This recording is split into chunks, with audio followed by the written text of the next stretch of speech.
ನಾವು power star ಅಪ್ಪ movie ರಿಲೀಸ್ಗೆ ಹೋಗ್ತಿದೀವಿ. ತುಂಬಾ ಎಕ್ಸೈಟ್ ಆಗಿದ್ದೀವಿ. ಎಕ್ಸೈಟ್ ಆಗಿದ್ಯಾ?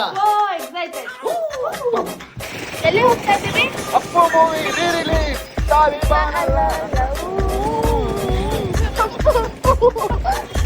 So excited. ನಮ್ಮ ಅಪ್ಪು ಬಾಸ್ನ ಮತ್ತೆ ತರ ಮೇಲೆ ನೋಡ್ತಿದೀವಿ. Come come come. ಅಪ್ಪು ಫಿಲಮ್ಗೆ ಹೋಗ್ತಾ ಇದ್ದೀವಿ. ದೆನ್ ನಾವು ಒನ್ ಫಾರ್ ಎವರ್. ಅಪ್ಪು ಅಪ್ಪೋಲ ಲೇಟ್ ಆಗ್ಬಿಟ್ಟಿದೆ. I love you. ವಾಟ್? ನಾನೇ ಪ್ರೀತಿಸ್ತಾ ಇದ್ದೀನಿ. ಐ ಮೀನ್ ಅಪ್ಪು ಅವ್ರನ್ನ ಲವ್ ಮಾಡ್ತಿದ್ದಾರೆ.